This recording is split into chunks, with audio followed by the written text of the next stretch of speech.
Welcome to Peter and Ruffy's Football Show. We're live on PLZ Soccer's YouTube channel. I'm Peter Martin, Alan Ruff, Tam McManus and Charlie Adam here with me. And as we get closer to Christmas, Ruffy, the gear on this programme just gets madder and madder, doesn't it? Yeah, no, I'm quite happy with boss. Yeah. I mean, I was looking at the window the other day, just looking in the window, obviously. I can't afford to go in it. But I mean, when you're up in East Kilbride, end comes off the lorry. You're going to get in trouble, boy.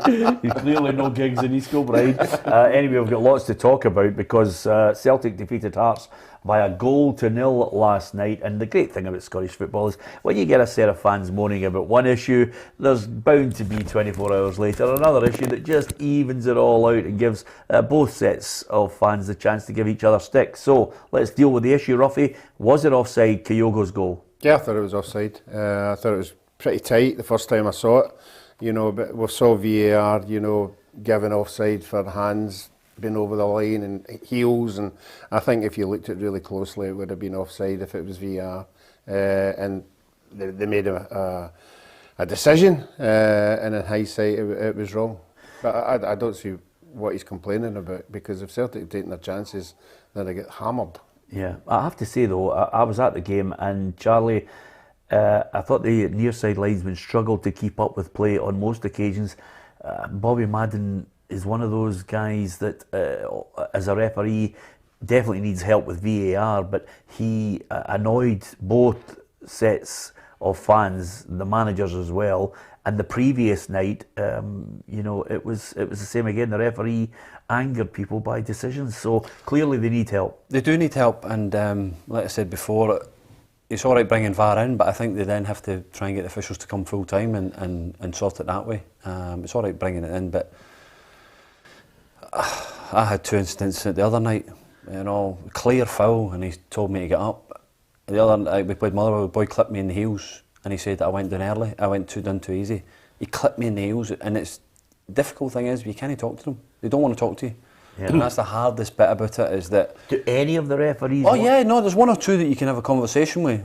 You know, Willie Coleman, that brilliant, you know, they'll give you a bit and you can have a bit of fun. But some of them, they don't want to even talk to you, and it's like, whoa, get away, stay away and all that. And, you know, they talk about having respect, but sometimes you've got to give it out as well, you know, from either way. But, you know, until we bring VAR in, which, you know, I think would be good for our game, but we're always going to have issues, and the human error again, but we have to move on. But it definitely doesn't even itself over the season. Yeah, when you have a look at it, it was clearly offside. I understand maybe the fact that Ralston's would he have been in some way impinging and blocking the assistant's viewpoint, and then the fact that he cuts it back. But he's more than what the usual that people complain about, a hand or something like that. You know, it's almost his whole body's ahead of play. Yeah, I thought he was a yard offside. I thought he was at least a yard offside, and as I said, as Charlie said, it's human error. The linesman's got it wrong. You know, I'm sure he'll not be happy about that. So listen, it happens. You know, I think at the start of the season, Celtic had a goal disallowed at Tynecastle, which the Celtic fans were all going on about last night.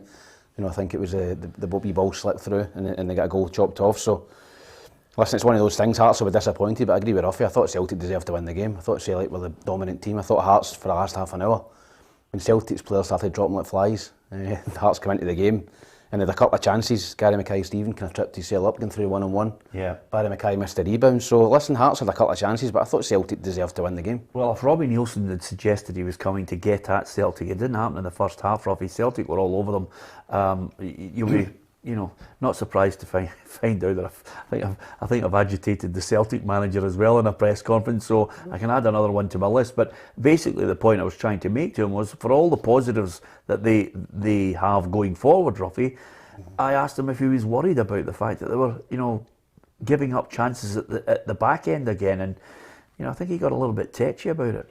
Yeah, I think they went there with a game plan. I mean, Charlie's already said when you go to Ibrox and Parkhead, you've got to have a game plan, you know, and it looked as if it was try and hold on as long as possible. Don't let them score, you know, because we know what can happen when you go to Ibrox and Parkhead and you open up and you try and, you know, go for them. You can get picked off because they've got quality players. I just thought all the chances fell to Celtic. And if they'd taken their chances, it could have been a 4 or 5 quite easily. Craig Gordon again had 2 wonderful saves But apart from that, it was just chance after chance after chance. And I can see where Hearts are coming for, because these are the things after a game stick in your head. No, he was offside and we had a couple of chances late on. But if you balance the whole 90 minutes up, how many chances they had and how many chances Celtic had, Celtic were far superior. Yeah, I think overall it's a fair result, and that's the point I think Ange Postecoglou was trying to emphasise. So if we're talking big moments, who had more big moments? So you can talk around, you can manufacture a story any way you want. The reality of it is that we dominated that game of football. It's a 1-0 game, they're always with a chance, which is fair enough. But if we had been more ruthless in the front third, a different scoreline.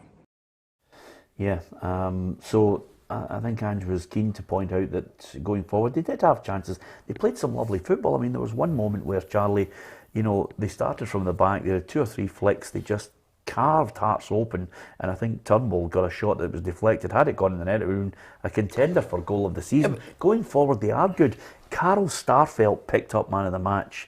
I nearly fell off the chair because he's the only guy who touches the ball, and no harm to the boy, but when he's on the ball, you can actually see Celtic fans and feel it in there. They're actually, what's going to happen? He's obviously somebody they've identified, but they do give up too many chances for a Celtic side. They're like Rangers this season. The Rangers give up a lot of chances from last year. They were solid, they were organised, but they were getting chances. Celtic now give up so many chances. You see the amount of goals they have conceded goals against us. You get an opportunity. You feel as an away team you will get an opportunity with what's going on and how they play. It's you have to have the quality to go and take that opportunity. Hearts never done that. But listen, going forward, there's no doubt Celtic are, when they're free flowing, Jota on one side, Abada, Forrest, Kyogre, they are good to watch, and at times last night they were. But it's interesting to see how other people think about it. We'll go there and we'll try and get after Celtic, and listen, the pitch is massive, and they can, within 3 or 4 passes they can be in your goal. So I think sometimes you just got to be disciplined and keep your shape and organised, and allow Celtic to come onto you a little bit to a certain point, and then you can go and press. But if you go and try and press them high up, they'll just pick you off. Yeah, the man up front, we've all been complimentary about his movement, we've all been complimentary about his goals. Here's Kyogre Stats, Tam. This is the positive aspect of him. Appearances 22, starts 20, goals 14, he's assisted 5 times. He's had 1,607 minutes played and 114 minutes per goal. So that's the impressive stuff about him. There's no doubt about his quality. Quite a lot of people now are getting miffed about his diving. Is that a worry? Yeah, I think it is a wee bit. For opposition players and fans, I think it's maybe annoying because he does go down too easy at times. The Celtic fans won't bother about that. They'll just want him to keep scoring goals. He had 14 goals he scored. I think he missed 3 or 4 weeks with an injury. So he's been brilliant. He does go down a little bit easy. And maybe that's just a culture, maybe that's just something to do in Japan, and it's something to do, and he's got to maybe knock that out of his game. But I think as long as he keeps banging in goals in, the Celtic fans will no bother. But it seems to be irking maybe opposition players. I've seen a few players, Hearts players, big Suter kid, maybe got him last night for Dundee. Was it Halkett in the first half? So maybe it's irking a few other people, but for me, as long as he keeps banging goals in, Celtic fans will be happy. Yeah, there was an injury worry last night for 3 players, Ralston, Jota and Welsh, all off, and it doesn't look as if they're going to make it on Sunday. No, the Jota one, as soon as I see somebody holding their hamstring, immediately when they're on, it always looks a bad one. And it's an injury. If it is, Charlie probably know better than me, the tear, where it's torn or where it's torn. You need to be quick to pull your hamstring. Can you point out where Charlie's hamstring is? That one there? It's behind. I know where it is. No, I know where it is. Yeah. Pulled it? Do you ever pull your hamstring? No, never ever. No. He thought hamstring was the name of someone there. Anyway, at the end of the day, they've got some injury worries. On the flip side of that, Hearts were poor in the first half. Celtic, really were all over them. And Ange Postecoglou, I think sometimes, as somebody said, there's big Ange sort you out, Peter.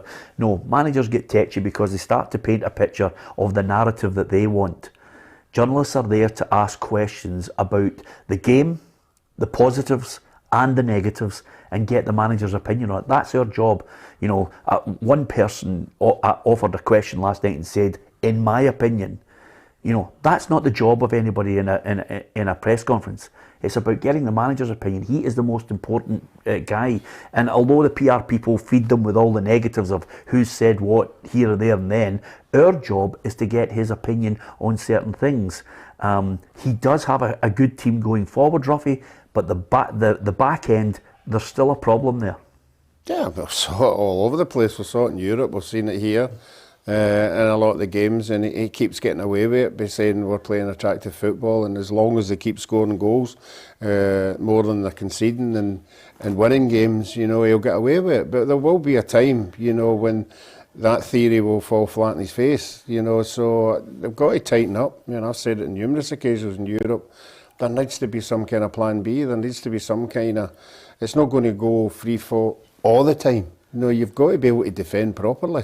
And if they don't get that sorted out, I still think the problem is it's not a solid back four. It's not a settled back four. It's full back one week, a centre half another one. So they're all over the place, you know, injuries. And until they get four in there with a goalkeeper, they'll still concede for me. Yeah, and the other aspect of last night that I found unsavoury, Tam, was the conduct of some supporters over in that Green Brigade area. Now, I would highlight the person who thought it was acceptable to throw I think one of them was a kind of an empty Lucozade bottle. There was certainly a Coca-Cola carton and also a pie thrown at Barry Mackay when he was taking the corners. Now, I think Payet, who was playing for Marseille, got hit with a bottle of water and the game was abandoned. Now, it's not all that Green Brigade, it was a couple of people. One is a 24-year-old man who's been arrested by the police for this. That can cost the club. Absolutely, it's bang out of order. You know, I watched it last night and I seen the first couple of corners at Barry Mackay. There was stuff getting thrown on, and the bottle hit him in the back of the back. You know, it could have been full or anything. You know, that's bang out of order. That could cause him serious injury. Hits you in the head or the eye or something. So Celtic have got to get that sorted out. They've got to weed out. I know that you're saying they've got the person that done it, but. It wasn't just him. That's what I'm saying. There's no, unless he had 6 balls. He's that's what I'm saying. Yeah. There's more than one people being thrown things like that. Absolutely. You're right, Charlie. 100%. They're too busy putting banners up. They need to shop. The decent Celtic supporters need to shop them. Who it is? Yeah. Well, that's not going to happen in that end. To be perfectly honest with you, but nevertheless, waste the pie. Well, somebody threw a pie at Ruffy in an Edinburgh derby, and he had a bite out of it. That's what I thought when I seen it Barry Mackay last night. I know it's terrible, but on the funny side of throwing things onto the park, I don't know if you remember when Paul Hartley played for Celtic against Falkirk. At Falkirk, he went over to take a corner, and somebody threw a pair of women's knickers in front of him. Is that right? Which was, in all fairness to me, sort of trying to make a joke of it. Make a joke of it, yeah. Okay. Thanks for that, Ruffy. You can always tell when Ruffy doesn't know how to explain it without getting in trouble. No. We're nearly off here, imagine Charlie. what he did. Yeah, anyway. No, don't bother telling him. Anyway, apart from anything else, listen, the other part of this is that Robbie Nielsen was well unhappy when he came into the press conference. Although I have to have a word with Robbie because he was unhappy. We just had to really put our ears up to hear him because he's turning into Whispering Rob. He could get his own Radio 2 show late at night if he keeps this up. He wasn't happy, was he? No, he was not. He did not think that the officials gave Hearts a real chance of getting anything out of the game. It's offside. So, if the linesman's got to make a decision, it's a key decision in the game, doesn't make it. I can't really say any more than that. But he's there to make the decisions. He's looking straight along the line. He can see he's offside. He doesn't put his flag up, and that's the disappointing thing. It's football, that's the way it goes. We need to come here and play doubly well to get the points. Yeah, there's the key issue there. That's the line. We need to come here and play doubly well to get the points. And, of course, as they emphasised, he feels as if they were beaten by the match officials and not Celtic. He did his best, Robbie, to try and avoid getting in trouble with the SFA because he has to usually go up and write a report and take a fine. Yeah, but his comments there getting beat for the referee they're going to look at it. Yeah. They'll look at it again just because of what he's got and what he's said and what he's done in the touchline. So it's something that he has to be wary of. But It is frustrating, you know, obviously as a manager to go in there and be able to speak to it. You want to speak your mind, but sometimes you've just got to bite your lip and get on with it and go to whoever's in charge of the referees and say, listen, we're not happy with that situation, and that, listen, it was playing for everybody to see. But, you know, to go to Celtic Park, you need everything to go right. You need every player to be playing well above what they're capable of, and Celtic to have an off day. And at the moment, Celtic are not having any off days. You know, going forward, they're as good as anybody in the league, and it is tough going there. But you need, let's say, you need a bit of luck. Yeah, and you need to take gilt-edged opportunities. And for me, Kingsley's from Barry Mackay's corner was just crying out for him to hit the target with it, and he blew it. Anyway, this is how the table looks after that game last night, and Rangers still in front by 4 points. Hearts now just trailing Celtic. They had a chance to go above them if they could get a win last night. It didn't happen. And then you've got a clutch of teams all the way down to the bottom half as we look at it. Charlie, looking better for your guys because, you know, all joking aside, you're getting the wins now and you're up to 9th and possibly starting to, you know, maybe have aspirations of even higher. Yeah, we are, but it doesn't get any harder than going to Ibrox tomorrow. But no, 2 wins, 2 good wins. We've played well in the 2 games, and now we can, let's say, have a target of Hibs. Hibs are ahead of us now. We play them in a couple of weeks. We've got a few games now coming up, teams around us. Hopefully we can pick up points, but yeah, no, it looks a little bit better, but still got a lot to go to avoid relegation. Listen, we know we're going to be in the mix. There's no trying to deny it. It's going to be a tough season, but you know, when you win games, it breeds confidence. And let's say we can go there tomorrow with a bit of confidence, and hopefully, let's say we can catch Rangers on an off day. Yep. Okay. The predictors after last night completing the full card, and there it is. Just I think the word we're looking for now is languishing at the bottom of the table is Tam McManus. Adrift. He's almost turned in. I mean, I think we might actually call him St Johnstone. You know, he wins last year, and now look at him. He's just at the bottom end, and everything's going pear-shaped. Alison McConnell now being hauled in by myself. 1-3-1 against 1-2-7. Ruffy's there on 1-2-2, and then it's Hugh McDonald and Gabs closing in, and Hugh. But Tam, it's not looking good for you. Well, it's looking better than it did about 2 weeks ago when I was about 16 points behind. So it's now down to 9, single figures, so I'll just keep chipping away there. Have you spoken to the wife about just putting maybe together a little stash of money? Just put it in the credit card. Yeah. Hope she's not watching. There we are. Ruffy is going to be, we'll need to look for a right good restaurant though. Yeah, there's certainly I've got a £200 limit on it, my card. No, there is some nice new restaurants. Nice expensive ones as well. Yeah, so we'll bottle of red wine as well. We'll need to get red wine into it as well. It's going to be great. Okay, the fixtures for the weekend to look forward to. How are you viewing things for your team? It's Aberdeen against St Mirren, Hibs against Motherwell, Rangers Dundee, St Johnstone against Ross County, Dundee United against Celtic, and Livingston against Hearts. That's those 2 games on the Sunday. And of course, let's look at Dundee United Celtic. We will discuss shortly, but let's look at yours, Rangers against Dundee, because as you mentioned there, if you know you go and you try and press teams like Celtic, you can get picked off. I think equally so. Is there a certain way you have to play against Rangers, because they've got it's fair to say, a different style? I think you can play a little bit different between Rangers and Celtic.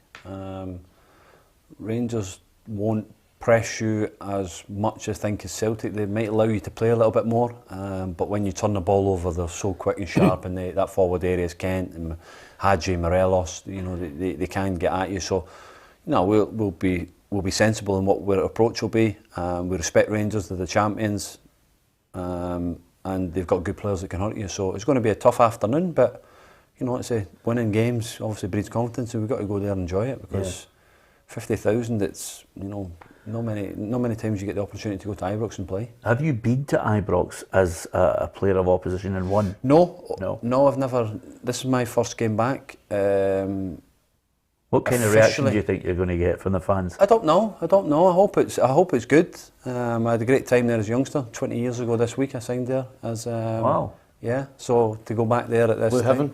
No, Blue Heaven. Yeah, that was when I was full time, but I was 15, just turning 16 when I signed there. So it was only like in the last 20 years ago, last week or something, I'd signed for Rangers as a 15-year-old, nearly 16, and went full time in the January. So it was good. Who was the biggest influence on you as a developing youngster? One of the coaches. Ibrox, it could have been a player, it might have been a coach. I think all the players were some top players at the time. Barry and De Boer and Shot Avaladze and people that were always good with me. But I always remember the coaches, people like John Brown it was a hard upbringing to know, cleaning boots and then the bibs and the balls and things like that. And John McGregor, Tommy McLean was a part of the academy there. Jan Derk's part of the Dutch. Under all from Dick Advocat was there, so good coaches that gave me a good grounding. And I said before that it was a great way to start my career, big club, and I think I've managed to take that mentality from being at a big club for such young to every club I've been to, about going and winning every game, and it's important to win every game. Yeah, I don't know about you, Tam. I might be second guessing wrongly here, but I think Charlie will get a good reception to start with from the Rangers supporters, and then once the whistle goes, then everybody's football tribalism kicks in. They'll go, he'll get a bit of stick, and rightly so. Yeah, I think he will. I think you'll get a good reception for Rangers supporters. I think you've done well for Rangers. I think they always remember the young boys that come through and played in the first team and done well and moved on. I think Charlie had a good career at Rangers and moved on to the Premiership and had a great career. So I think we'll get a good reception until about the 3rd minute when he clatters somebody and they'll be like, boo, get yourself to, so. Or maybe the 5th or 6th minute when he gets a free kick and just bends it over the wall, then all of a sudden... McGregor scrambling. Yeah. You're one of them. Yeah, absolutely. I was out for dinner with Scotty Arfield last night, and he was saying that. I just said to him, listen, stay away from me and I'll stay away from you. Stay away from each other. These are the moments, Ruffy, you always love if you go back to your old club. I'm trying to think of the most spectacular moments. I mean, for me, one that sticks in my head right away is Larsson comes back as a Barcelona player. I think Alan Thompson tried a header back, Larsson sniffed it, scores for Barcelona, and he didn't know what to do. I mean, he just did not celebrate. Good done, Adebayor. Adebayor, that's a belter at Man City. If I score, I'm not going to go over the top, but I'll enjoy it. Listen, I'm playing for the team that pay my wages. You've got to enjoy it. Because let's say, I never know the next time I'm going to play Ibrox. These are the opportunities that you're going to miss when you finish. And I said that to the boys today. You've got to relish that opportunity. It's a great stadium, great pitch, and it's something you've got to try and. Yeah, we'll be watching, won't we? We'll be watching if that free kick just screams into the top corner, what the reaction is. Oh, McGregor's going to be it. I'm so angry the other night, Greg's at the game. Yeah, watching the game. I'll tell you one thing, if he angry, scores, man. though, he'll be giving him pelters, and Kevin says, Charlie with a flying handball in the last minute for a penalty. For Rangers? I don't know. I just thought I'd read it out anyway, but nevertheless, it's always good to go back. Just enjoy the moment with the supporters. I think Grant Lumsden says, who cares about the Dundee at Ibrox? I think Charlie will be there absolutely, sweating every moment of the game for Dundee and see if they can get a result in this one.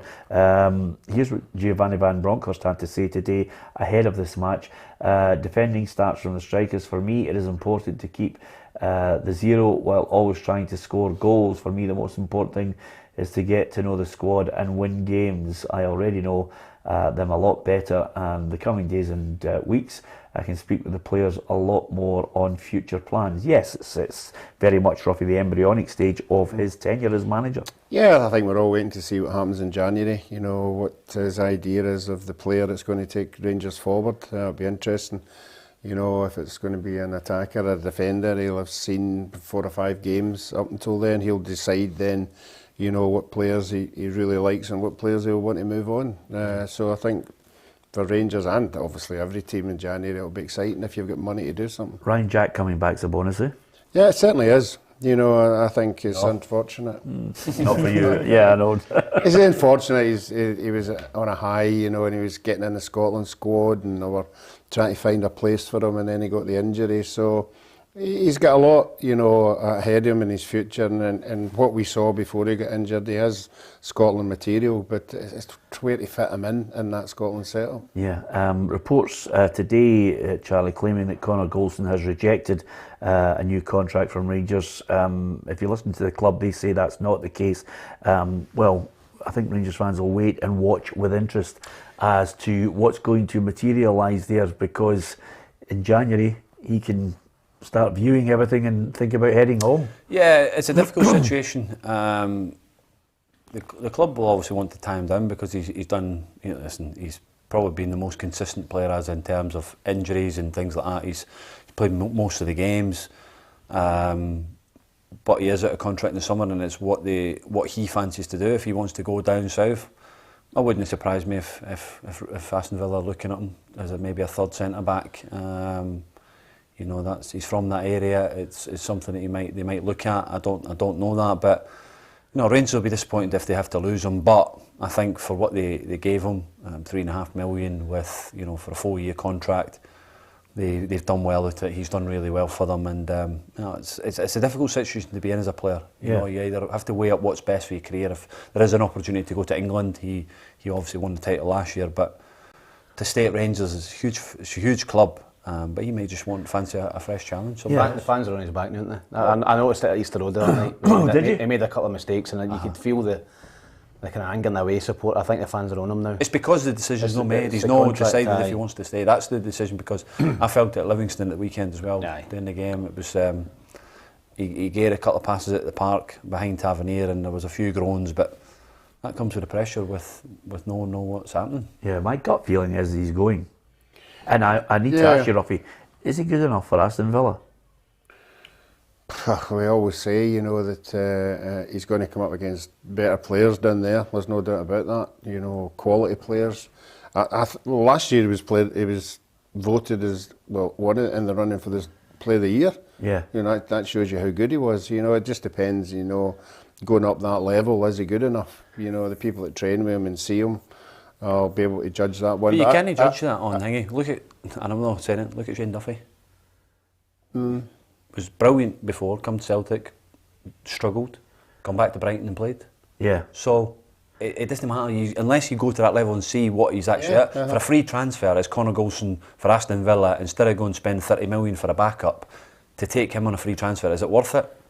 Yeah, why not? Why would we not take him? He's 28, 29 years of age. I wonder now, and I have to be honest, I'm not just having a dig here in our own country, but I think your level has dropped, Charlie. When you left to go to play English football, I think there was a better standard of player you were playing against here in Scotland at that time. Yeah.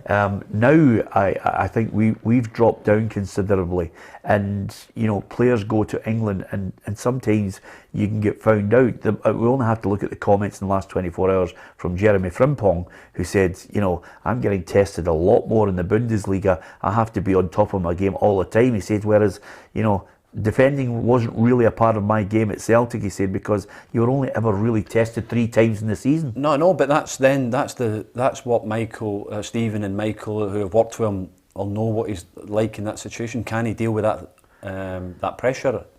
For majority of his Rangers career, when he's come under a bit of pressure in the Europa League and things like that, he's dealt with it. It's only in the last, you know, little bit where, let's say, contract situation, doesn't he know what's happening, it's affecting him, it's playing in his mind, you can see that. So no, I think the manager will make a decision. I definitely think that if he's available on a free, Aston Villa will be looking at him. The reason I think he's off is because Rangers have already made the statement, we're not going to be held to ransom by anybody. No. So whatever he's obviously his agents wanting isn't what Rangers are going to give him. So for that aspect, it does look as if unless they come to some agreement, he's off. Yeah, I'm going to get your 2 thoughts here on this one. I'm not going to ask Charlie at all, but I watched Danny Mullen's goal in midweek there, and I thought, oof, he's really playing well at the moment. He's keeping Lee Griffiths out. For me, I get the feeling, you know, Lee Griffiths has not featured for Dundee. I get the feeling he could be heading back to Celtic with his tail between his legs, or looking at his future in the summer. Aye, listen, as long as Danny Mullen keeps playing the way he's playing, he's not going to get in the team. It's simple as that. You know, I was a striker myself, and when you were in the team and you were playing well, you were scoring goals, you stayed in the team. Doesn't matter who was on the bench. You know, it's up to you to stay in the team. And Lee Griffiths and Jason Cummins, 2 good strikers. But Danny Mullen gives Dundee something extra. He works hard, he works defenders, you know, he defends for the front. And when you're doing the bottom, you can't have guys that are, I'm not saying luxury players, but penalty box players. You've got to have guys that run the channels that will put themselves about. Danny Mullen does that, and he's getting the goals, he's getting rewarded with that as well. So I think he's a big part of Dundee at the minute. I think James McPate really likes him.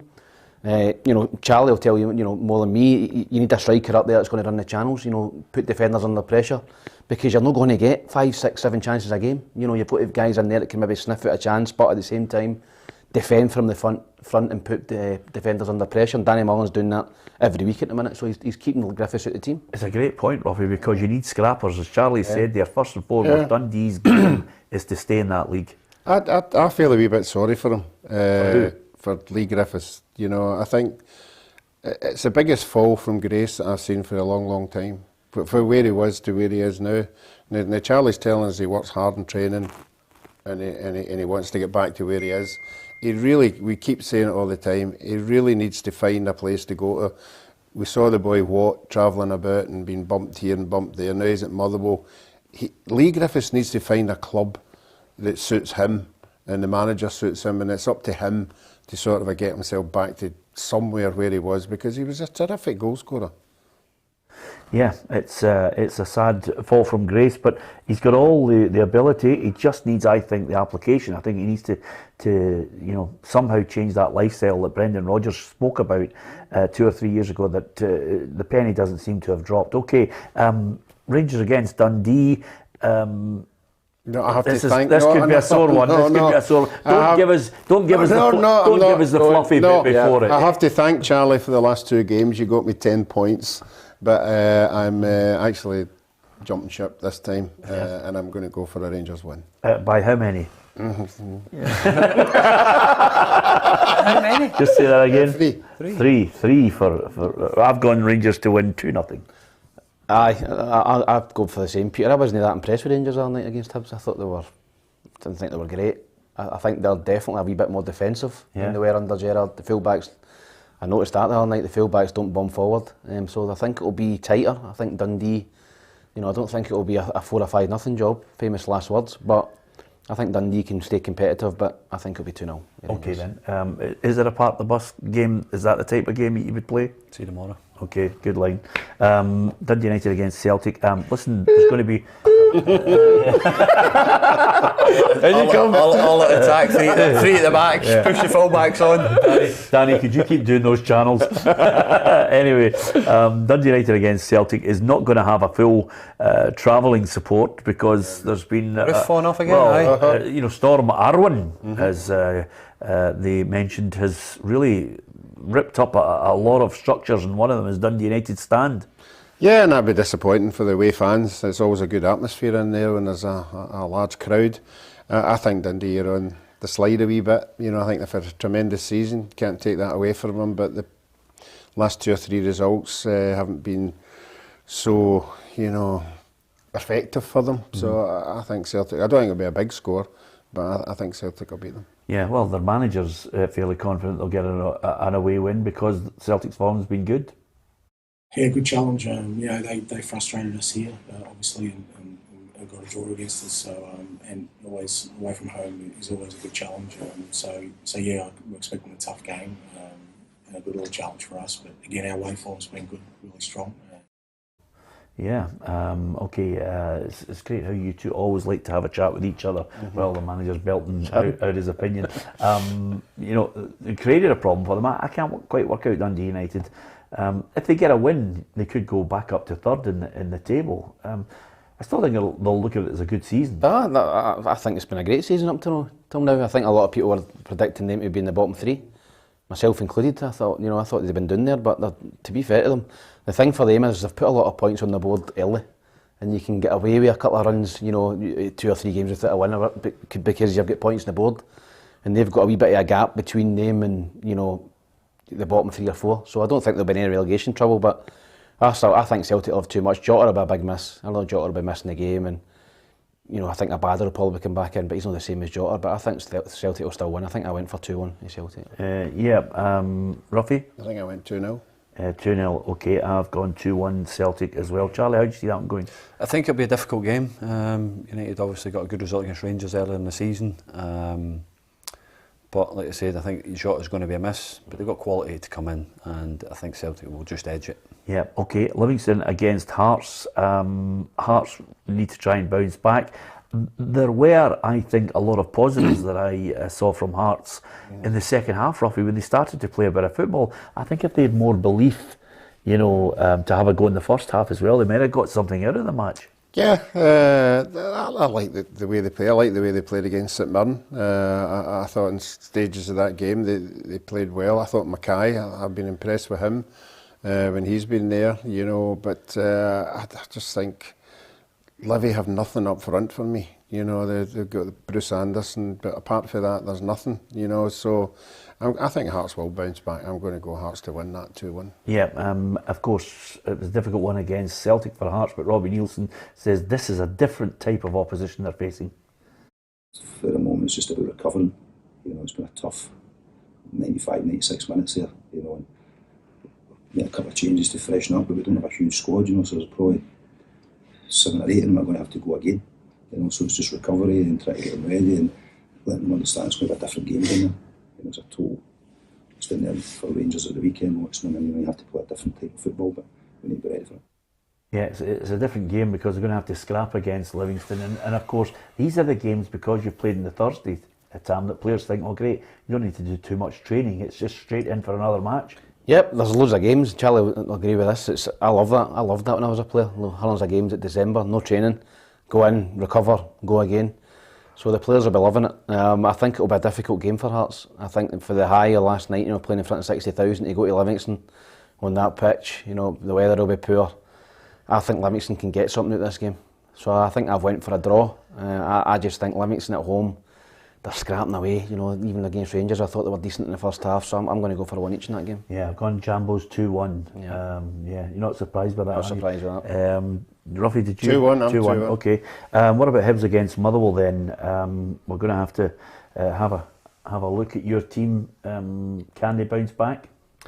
Yeah, I think they can. I didn't think there was a lot in the game during the week. I thought it was a pretty poor game, truth be told, but both teams kind of cancelled each other out. It was always going to take something, a mistake or a penalty or maybe a wonder goal. What do you make of Porteous? I thought he had a great game the other night. I thought he was very good. But for me, it's a stonewall penalty kick. As Charlie said, you're running at a defender, the defender leaves that lazy leg out, you're going to go over it. And I know he tried to pull his leg away at the last minute, but there was contact. And for me personally, I thought it was a nailed-on penalty kick. I know Hibs fans weren't too happy with me, but I've got to give my honest opinion. I thought it was a penalty, but I genuinely thought Porteous had a very good game. But I think Hibs will beat Motherwell. I just think Hibs are starting to get players back now. Scott Allen, Murphy, Doidge will be back. Boyle, I thought Nisbet was a wee bit more lively, so I'm going to go for Hibs. I think Hibs will win 2-0. Yeah, Porteous and Suter are the two central defenders that are certainly catching the eye, Ruffy. I look at Porteous and I think he would be a good signing for someone. I like the way he drives the ball into people, but there's no doubt about it. I mean, he can't eradicate that moment of stupidity in the game. Sometimes when you're a player that happens to you. You can't be in the right place at the right time, and there are a lot of players like that. If you look at goals against, they're the one that could have stopped it. They're the one that hit off. And he's just going through a wee spell like that just now. But Hibs have already had bids on the table for him. Yeah. So I don't know what he's got in his contract or whatever, but certainly he is playing well. If he could cut out all these wee sort of misdemeanours, then I think he's a quality player. Well, as far as the atmosphere is concerned in games in Scotland, one man who's played down south who's certainly enjoying it is your goalkeeper, Matt Macy. He loves it. Doesn't love the flares, but he certainly loves the fact that there's a rip-roaring atmosphere every time Hibs are playing.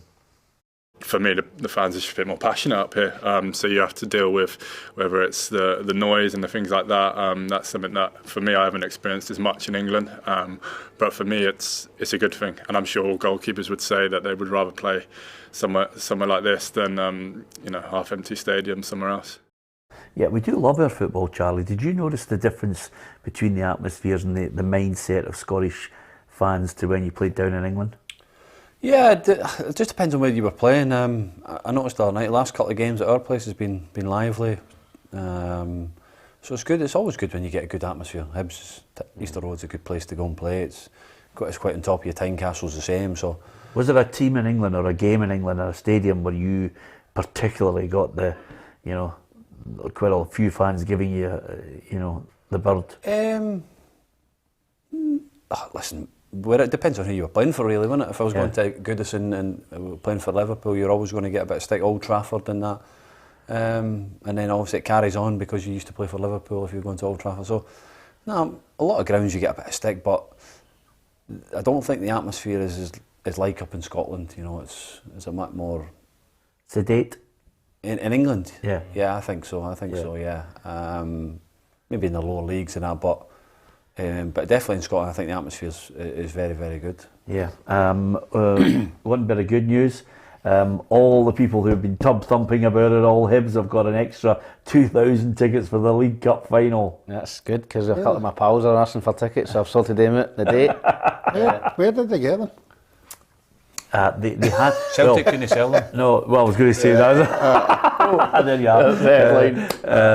Don't forget Charlie's Twitter account. The other thing I was going to say, I mean, tongue in cheek, but I think basically the SFA, the SPFL, I beg your pardon, I've looked at that and said, look, we'll keep this at the moment. Like Ben Kensel's just went in, bosh, we'll test the water before we release the final allocation. I think they might have even got it from hospitality. That's a possibility, Ruffy.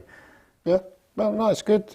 They've made a case and they've got something out of it, but I would still rather see it in black and white at the beginning. If you get to a final, this is your cut. Yeah, absolutely. Listen, Celtic could have filled that on their own. Yeah, absolutely. 2 times over. But Hibs could have filled it.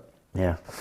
I think you're ripping the back end. All right, Thistle could have filled it. Yeah, exactly. yeah, absolutely. Motherwell against Hibs.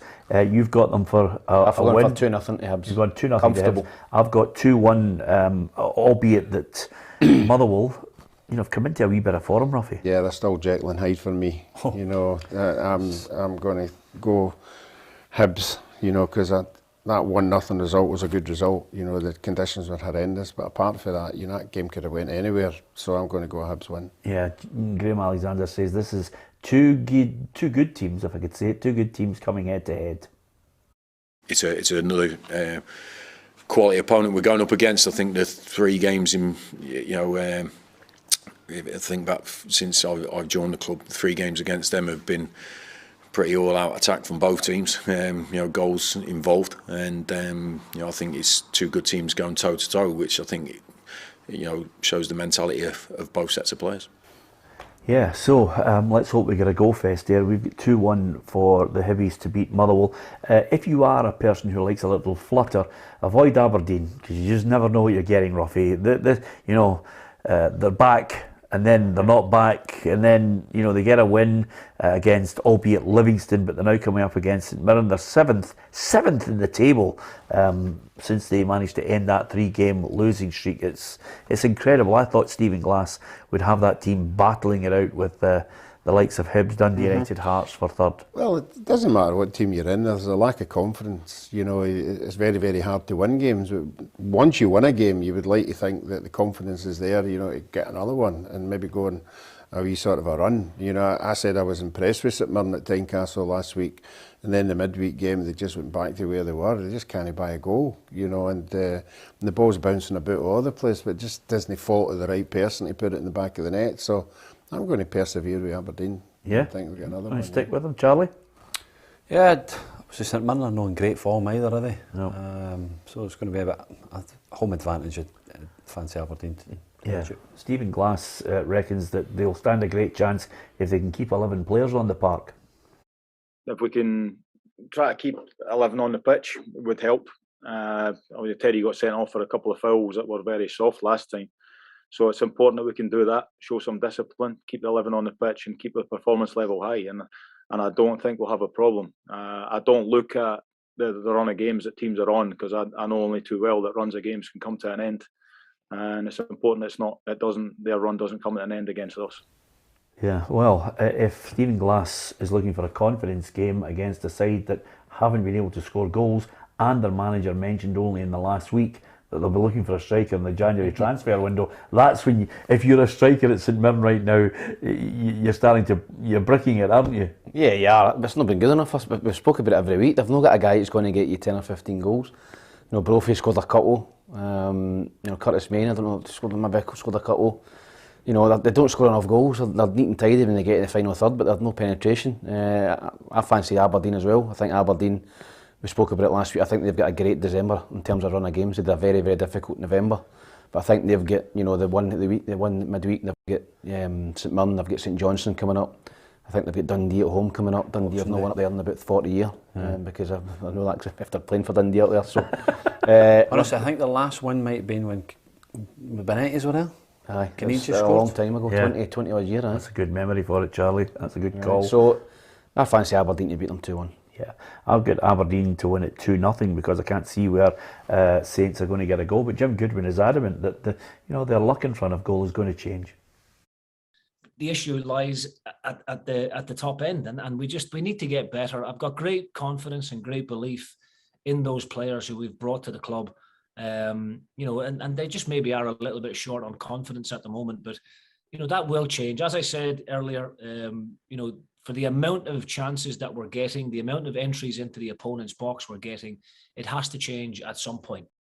Yeah, well, Jim Goodwin's confident that they've got chances. Ruffy, what are you going for? Yeah, I went for Aberdeen. I think it was 2-0. I went for Aberdeen. Okay, St Johnstone against Ross County. The last game we'll talk about in the Scottish Premiership. I'm going to read out a few messages as well from our app, and of course some of the feed that's coming in from our YouTube feed as well. St Johnstone against Ross County.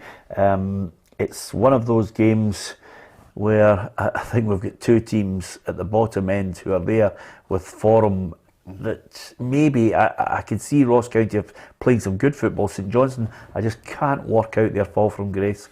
No, they can. You know, in the light of what happened to them last year, you know, they lost a couple of players, couple of quality players, and they haven't recovered. They're going through a right bad spell, but I'm just going on the basis of it's going to turn sometime. And I'm going to go home advantage. I'm going to go St Johnstone to win 2-1. 2-1, so 3 goals in the game. Good one, Rocky. I was tempted to go 0-0, but you know, this predictor's getting too tight. I want to try and make sure I can peg Alison back. I've gone 1-1. I don't think it'll be. I think I went for 1 each as well. You know, St Johnstone, I've seen the highlights against Dundee during the week. Dundee should have won 3 or 4-0. You know, they dominated the game. I seen St Johnstone the week before against Hibs, and they were really poor. I don't think they won a game in November, so they're really, really struggling at the minute. I think it's just, I don't think they'll get beat. I think they'll maybe eke out a draw, so I'm going to go for 1 each. Yeah, okay. Thanks to so many people for the messages that's coming in. Kevin on the YouTube feed said, Charlie looks really fit in between Peter and Ruffy. Well, that's great, isn't it, Ruffy? I can't wait to see Charlie on the Peter and Ruffy show when he's 56. I wonder, and he's stopped playing. I just hope we are still here. Alan Brazil. That's exactly. Charlie, when you stop playing, son, it's going to be really interesting to see it. Will you be training like a madman? No, I'm going to enjoy retirement. That's brilliant. Absolutely. You can say goodbye to that medium shirt you're wearing then. That's fantastic. Hi guys, this is a discussion about bad decisions and bias by referees, which I don't subscribe to. However, there are a few decisions that referees are ignoring. Decisions should be made and not ignored. Goalkeepers coming off the line at a penalty. Hibs had at least 3, the keeper was at least 3 yards off his line when Roof scored. Should I retake that? This is Jamie. Do you agree with that? Should I retake it then? Yeah. Players entering the box before the penalty kick has been struck. I've never seen a referee, I can't remember a referee in Scotland actually asking for the penalty to be retaken for players entering the penalty box. I've never seen that. Somebody might... In England it's happened, isn't it? Oh yeah, it's happened in England, but I can't think of one in Scotland. Somebody will undoubtedly have been at a game. And Jamie, who's out in Thailand, says a certain Japanese player and a young Hibs defender haven't mastered their acting skills yet. He feels as if they're being deceitful. I don't like to use the word cheating, but all players at some point or another will try and gain an advantage for their team. Tam, is that I fair? was like that, and I must have drove people mad. I was a drama queen. Yeah, Anyway. absolutely. And of course, John Kane says, watched the game from Ontario in Canada, arguably the most tense competitive domestic affair Ange's team has faced so far. Credit to Hearts for their second half performance, but I felt Celtic had been, if Celtic had been more clinical, it would have been more comfortable, especially the couple of chances James Forrest had. So he agrees with you, Ruffy, on that one. Boston France says, if Ryan Kent was good enough for the English Premier League, Liverpool would have continued with his progress at Anfield. He's not good enough for Villa and doesn't come close. Do you agree with that, Charlie? Oh, where's he going to play? It doesn't matter how good he is, he's not going to play in front of Mane or Salah. So he wanted to go and play somewhere else, he got an opportunity. And I'm just reading there, is he good enough for Aston Villa? Absolutely, he's good enough for Aston Villa. Yeah. He's better than El Ghazi. He's better than Traore. Is he better than Watkins? Well, Watkins is a striker, Yeah. but he's having to do a job in that left wing. Yeah. So, no, Ryan Kent is a good player. He's a very good player, and I think he would be. He can go. Listen, I'm not saying he's going to go and play regular every week in Aston Villa, but yeah, he's definitely good enough to go and play in the English Premier League. Yeah. A little note was dropped into me today. Tommy McLean, his success has been celebrated in Parliament following, of course, his induction into the Motherwell Hall of Fame. I think one of the Scottish Greens MSP lodged a motion in Parliament congratulating Tommy McLean on his achievement and success, which is a nice little touch. Tommy McLean, my own personal opinion, Ruffy, Tommy McLean I thought was a fantastic winger for Rangers. I just loved the way he used to float the ball for Derek. Derek would come on to Tommy McLean's ball and he could power a header. Tommy McLean was a genius at just floating it in. Yeah, and he should be respected with the success he had at Motherwell. You know that, and most of the players that are in that team think very highly of him. You know, including wee Giggs. I had him as a coach. I had him as a coach. Yeah, did you? Oh, he hammered me one day. Yeah. Well, I was playing. I think I was training with the first team in that. I was playing with under 18s. Don't know if we'd won or we lost. And he come in and he hammered me and he went, "You son," I says, "if you were chocolate, you'd eat yourself." He was good coach. I think that's one of the best football quotes ever. When wee Giggs had his testimonial year at Thingme and Tommy McLean put him on the bench. I think for his match, he was he's a hard man to play for. But you know, as a manager, if you win the cup, and it was a particularly sad day because Tommy and Jim McLean had lost their father just that previous week. So that cup final, it was billed as the McLean Cup final, but the players contributed to 7 goals and a fantastic final. It's certainly in the top 10 greatest Scottish Cup finals of all time. Yep, I think it's probably the second greatest Scottish Cup final of all time. Yeah. I think the greatest was Hibs against Rangers 2016. The greatest ever Scottish Yes. Cup final. Yeah. Yeah. That's For drama. The way it finished. The way it finished, the scenes at the end. Police horses and 120 year. Brilliant. Every Hibs player assaulted. Yeah. So, allegedly. Yeah. So, Yeah. yeah. Okay, well, that's an interesting one actually. You think it's What is the greatest Scottish Cup final? Well, I think a lot of Rangers fans would look We at talk about FA Cup Lovencrans. finals and that, unbelievable. But every club, do you think, would say? Well, would Rangers fans not look at the Lovencrans one? Barry scores a 3-2 free against kick, Celtic, 3-2, and no time for Celtic to come back in that match. That was I can remember being in the press box of that when that game had everything. I mean, that was a. Michael will tell you his one.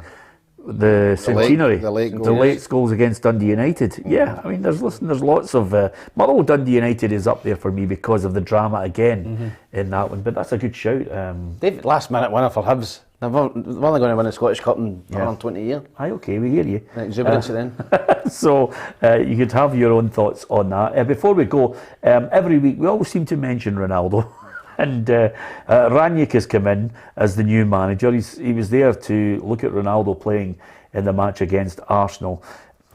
Ronaldo's figures are outrageous, Charlie. 130 goals, 2 spells for United. He got 5 for Sporting Lisbon when he started as a young boy, 450 for Real Madrid, 101 for Juventus, and he scored 115 goals for Portugal. It is outrageous, the goals he's on now. 801, and of course there is a bit of debate over Pelle's goals, 1200 or so, he would say, because I sat down with him and he was able to tell me exactly how many goals he'd scored. But there was a few friendlies and celebrity matches kicked in there. I think he was including 5-a-sides as well. So he's getting officially as near as damn it to 769. Romario and Ferenc Puskas 761. and then you've got Messi 756.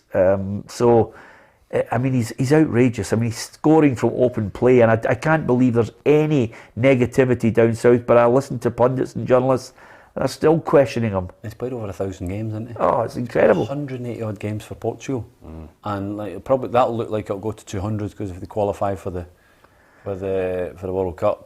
Yes, he's just phenomenal. And talk about Ralph Rangnick's obviously coming in today to Man United, and talk about Ronaldo, about this pressing. I'm not sure he'll be able to press the game in that. And Rangnick's come out and said, listen, yeah, we want to press in that, but we'll have to adapt to what we've got. So if it's to play Ronaldo up front, they won't be able to go and press. But Ronaldo, you seen him 88th minute last night, go and sprint 75 yards just to try and get on the end of a pass that, to get a goal. That's the hunger and desire. Like I said, people were saying it last night.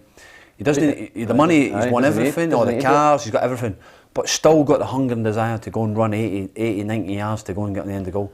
It just shows how good he is. And listen, for me, he's like I said, him and Messi are the two best players I've obviously ever seen. He's probably got about £500 million in the bank. He probably gets up at 8 o'clock in the morning, the alarm clock goes off, and if I had 500 million in the bank, I'd just turn the alarm on and go back to my bed. I'm just being honest. Yeah. I wouldn't have got up to keep training. I wouldn't. No, I mean, his drive. Yeah, well, listen, it doesn't matter how much money you've got. Many a successful person will tell you, getting there and staying there, and that's the key to it. Of course, Ralph Rangnick came in now as the interim Manchester United manager, which is unusual to say the least. There was a wee bit of talk about him going to Chelsea, but in his press conference today, he said no, there's no chance of that. I mean, at the time when Chelsea contacted me last year or this year in February, they only spoke about the option to become interim manager for 4 months. So it was in February, without any perspective to work in the long term together. And here now we are talking about 6.5 months. So we only have 1/3 of all the games played in the Premiership. My apologies, I don't know why we played that if we couldn't hear it, but Ralph Rangnick, they're just basically saying Chelsea move was a no-go because there was no long-term plan. After his 6 months at Man United, he'll 2 years as the sporting director, I think. Yeah. So it'll be interesting to see what he does. He comes with a very impressive CV, Ruffy. Yeah, I think everybody's excited when somebody comes in. I have to be perfectly honest, I didn't know much about the guy at all, but he's been about a few clubs. And again, we were talking about earlier, the new manager coming in, you want to see, is he going to go for the games, is he going to go for a different style of player? But, as long as you've got Ronaldo there, you're winning things. Yeah, absolutely. The good news is everybody else was able to hear that. We just didn't hear it. Don't worry about it. Here's the fixtures in the English Premier League over the weekend. If you like your football north and south of the border, this show likes to talk about everything. West Ham, Chelsea, it could be a belter. Newcastle, Burnley, Wolves, Liverpool, Southampton, Brighton, Watford, Man City. On Sunday, it is Leeds, Brentford, Man United, Crystal Palace, Tottenham, Norwich, Aston Villa, Leicester, and Everton, Arsenal. Just one little point for you, Charlie. Mo Salah is, setting himself up as one of the all-time greats at Liverpool. Yeah, absolutely. All the ex-Liverpool players you talk about, and it won't be until probably he leaves Liverpool or retires. You've got to put him in that all-time 11 now. His numbers are incredible. I think he's the best player in the world at the moment. Yeah. On current form, I think he's the best player in the world. Salah? Salah, I think he's phenomenal. Yeah. Do you think he has to do? His figures are good, but what more can he do? No, but I was going to say to you, the point I was going to make to you is his figures are good, but he's so far behind the other two. Isn't it? It's incredible. It just shows you how good those two are. Exactly. That's what the levels that they've achieved, and look at the teams that they've played and what they've won. I just think that he's at the current form at the moment. I think Mo Salah is the best player in the world. And if Ruffy and Tam and myself somehow found our way into your house at the weekend, what game would you be watching out of all that? I've got one in mind that I think I would like to watch, which is the Saturday game, West Ham Chelsea. Yeah, it's a cracker. Yeah. West Ham have had a couple of iffy results in the last couple of games, but it wouldn't surprise me West Ham turning on Chelsea over there. Yeah, and Sunday there's a game that the Old Firm fans are calling El Ratico. Yeah, which is Aston Villa v Leicester. Yeah, absolutely. El Ratico. Only Celtic and Rangers fans could come up with that one for the two men who, really said they were there, they loved the club, and they were happy, Ruffy. And then suddenly the lure of the English Premier League. I'm not as happy as I told you. I'm off ski. Yeah, when it is a lure, when we're talking about the players. Charlie's talking about Salah and these players that are down there, Mane. Why wouldn't you want to test yourself against these players? It's just a tremendous league.